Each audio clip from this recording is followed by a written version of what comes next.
অবৈধ বাংলাদেশিদের জন্য বন্ধ হয়ে গেল ভারতের দরজা। ভারতে আর কোনো রকমেই অবৈধভাবে থাকা যাবে না। অপারেশন সিঁদুরের পর অনুপ্রবেশ আটকাতে একেবারে কড়া মনোভাব নিয়েছে ভারত। আর তাই এতদিন ধরে যে সমস্ত বাংলাদেশি অবৈধভাবে ভারতে ছিলেন, যারা অনুপ্রবেশের চেষ্টা করেছেন, তাদের ফেরত পাঠানো হচ্ছে বাংলাদেশে।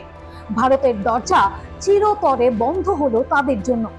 নিঃসন্দেহে এই আবহে একটা গুরুত্বপূর্ণ পদক্ষেপ ভারতের। অপারেশন সিঁদুরের পর অনুপ্রবেশকে কেন্দ্র করে এই কড়া সিদ্ধান্ত নিয়ে ফেলেছিল স্বরাষ্ট্র মন্ত্রক। তারপর থেকেই রাজ্যে রাজ্যে একেবারে নজিরবিহীনভাবে তৎপরতা শুরু হয়ে যায়। একদিকে যেমন অপারেশন সিঁদুর দিয়ে সন্ত্রাসবাদকে যোগ্য জবাব দেওয়া গিয়েছে, এর পাশাপাশি অনুপ্রবেশের বিরুদ্ধেও বার্তা দেওয়া শুরু হয়েছিল তখনই। পাকিস্তানি নাগরিক যারা ছিলেন ভারতে, তাদের আগেই বলা হয়েছিল ভারত ছাড়ার কথা। এবার নজর বাংলাদেশিদের দিকে।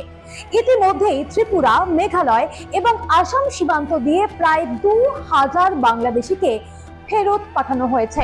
আশ্চর্যজনকভাবে বিজেপি শাসিত গুজরাট থেকেই বাংলাদেশে ফেরত পাঠানো সিংহভাগ অনুপ্রবেশকারীদের আটক করা হয়েছে। এরপর অনুপ্রবেশকারীদের আটক করার তালিকায় রয়েছে দিল্লি এবং হরিয়ানা। এই সমস্ত জায়গা থেকে বহু বাংলাদেশি অনুপ্রবেশকারী আটক হয়েছেন। না, এখানেই শেষ নয়। অবৈধভাবে সীমান্ত পেরিয়ে ভারতে ঢুকে মহারাষ্ট্র এবং রাজস্থানেও ডেরা বেঁধেছিলেন বহু অনুপ্রবেশকারী। গত এক মাসে আসাম থেকেও একাধিক বাংলাদেশিকে আটক করে ফেরত পাঠিয়েছে কেন্দ্র। এর পাশাপাশি আরো 2000 মানুষকে অনুপ্রবেশ করার চেষ্টায় আটক করা হয়েছে। অর্থাৎ প্রায় 4000 বাংলাদেশি অনুপ্রবেশকারীকে ফেরত পাঠানো হলো বাংলাদেশে। এই ফেরত পাঠানোর প্রক্রিয়ায় সহযোগিতা করছে বর্ডার গার্ডস অফ বাংলাদেশও। স্বরাষ্ট্র মন্ত্রক সূত্রে জানা যাচ্ছে, যাদের আটক করা হয়েছে তাদের বেশিরভাগই এই মুহূর্তে নির্বাসনের বিরোধিতা করছেন না। যারা কয়েক দশক আগে ভারতে এসেছিলেন তারা বাদে বেশিরভাগ অনুপ্রবেশকারীরাই ফিরে যেতে ইচ্ছুক। তারাও বুঝতে পারছেন এভাবে অবৈধভাবে ভারতে থাকার দিন শেষ। তাদের আটক করে সীমান্তে নিয়ে যাওয়ার পর বাংলাদেশিরা তাদের আত্মীয়দের ফোন করে সীমান্ত থেকে নিয়ে যেতে অনুরোধ করছেন।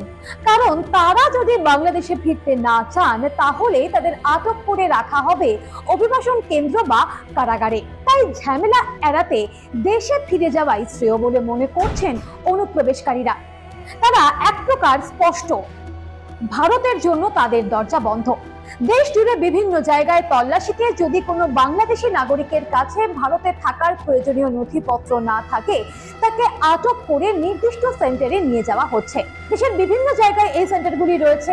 সেখান থেকে বায়ুসেনার বিশেষ বিমানে ফেরত পাঠানো হচ্ছে তাদের সীমান্তে।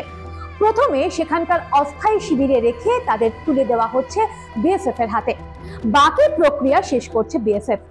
দরকার পড়লে দুস্থদের সামান্য খাবার এবং বাংলাদেশি মুদ্রা দিয়ে তাদের সীমান্ত পার করে বাংলাদেশে পাঠিয়ে দেওয়া হচ্ছে। এটা একেবারেই নতুন নয়, এটা প্রথম নয় যে বাংলাদেশের মানুষজন, বাংলাদেশিরা ঠিক কি প্রচন্ড পরিমাণে ভারতের প্রতি বিদ্বেষ পোষণ করে। সেটা খেলার ক্ষেত্র হোক বা সোশ্যাল মিডিয়ায় কোনো পোস্ট, কিংবা লাগাতার ধরে বাংলাদেশের খবর যখন আমরা আপনাদের কাছে পরিবেশন করেছি, আপনারা দেখেছেন সেই সমস্ত জায়গায় বাংলাদেশিরা ঠিক কি মনোভাব পোষণ করছে ভারতের প্রতি। সেই জায়গায় দাঁড়িয়ে এবার অবৈধ বাংলাদেশিদের জন্য ভারতের দরজা বন্ধ করে দেওয়া হলো। কিন্তু তারপরেও ভারত তার মানবিক রূপ দেখাতে ভোলেনি। যে সমস্ত দুস্থ বাংলাদেশিদের ফেরত পাঠিয়ে দেওয়া হচ্ছে, তাদের খাবার, তাদের বাংলাদেশি মুদ্রার আয়োজনও ভারতের তরফ থেকে করা হচ্ছে। তাই বাংলাদেশ বারবার যতই নিজের স্বরূপ দেখাক না কেন, ভারত যে তাদের থেকে অনেকটা এগিয়ে, এই ক্ষেত্রেও তার প্রমাণ দিতে কিন্তু ভুল হলো না ভারতীয় হিসেবে প্রত্যেকটা ভারতবাসীর। এরপর দেখা যাক যে এই যে অবৈধ বাংলাদেশিদের জন্য ভারতের দরজা বন্ধ হলো, এরপর বাংলাদেশিরা এইভাবে অনুপ্রবেশের মাধ্যমে ভারতে থাকার তাদের যে চেষ্টা, সেই চেষ্টায় রাশ টানা যায় কিনা।